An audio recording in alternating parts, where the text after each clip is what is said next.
Introduction. La forêt sombre et la terre rare. L'univers est vieux. Immense. Silencieux mais rempli d'explications. Et pourtant, nous sommes là, conscients, curieux, seuls.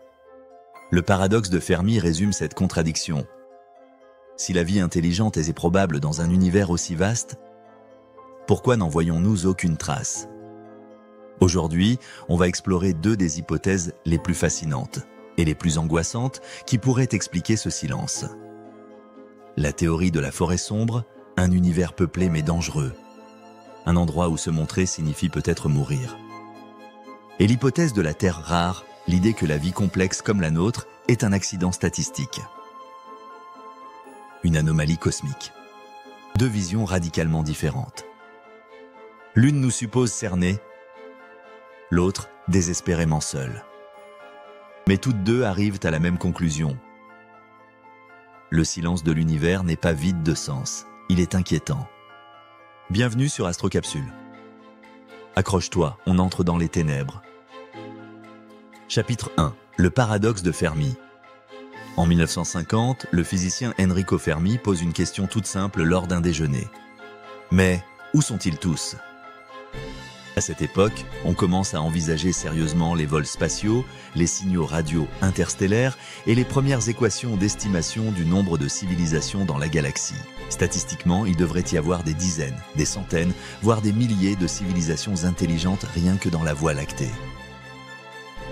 Et pourtant, aucun signal, aucune sonde, aucun artefact, aucune trace. C'est ce qu'on appelle le paradoxe de Fermi. Si la vie intelligente est courante, pourquoi l'univers semble-t-il si vide ? Depuis, des dizaines d'hypothèses ont été avancées. Certaines rassurantes, d'autres beaucoup moins. Aujourd'hui, on va plonger dans les deux qui transforment vraiment notre vision du cosmos. Chapitre 2. La forêt sombre. La théorie de la forêt sombre vient du romancier chinois Liu Cixin dans sa trilogie Le problème à trois corps. Mais elle a été saluée pour sa puissance philosophique. Elle dit ceci. L'univers est comme une forêt sombre. Chaque civilisation est un chasseur armé qui avance sans bruit. Car s'il repère une autre présence, il tirera. Immédiatement. Pourquoi ? Parce qu'on ne peut jamais savoir quelles sont les intentions de l'autre. Et qu'il suffit d'une seule fois, d'une seule erreur, pour être anéanti. La survie passe par le silence. Par l'invisibilité. Par la stratégie du camouflage. Et si une civilisation émet un signal, se montre, crie son existence dans l'univers, elle devient une cible. Elle trahit sa position. Elle peut être détruite par une autre, plus prudente, plus agressive ou simplement paranoïaque. Ce n'est pas que les civilisations sont méchantes. C'est que le risque est trop grand. Et qu'il n'existe aucun code universel de la confiance. Dans cette vision, l'univers n'est pas vide. Il est peuplé. Mais chaque voix se tait. Chaque lumière est éteinte. Et peut-être que quelqu'un a déjà entendu et vu la nôtre. Chapitre 3. La terre rare. L'autre hypothèse, c'est que nous ne sommes pas dans une forêt, mais dans un désert. La théorie de la terre rare avance que les conditions qui ont permis l'apparition de la vie complexe sur Terre sont tellement spécifiques qu'elles n'ont pratiquement aucune chance de se reproduire ailleurs. La bonne planète.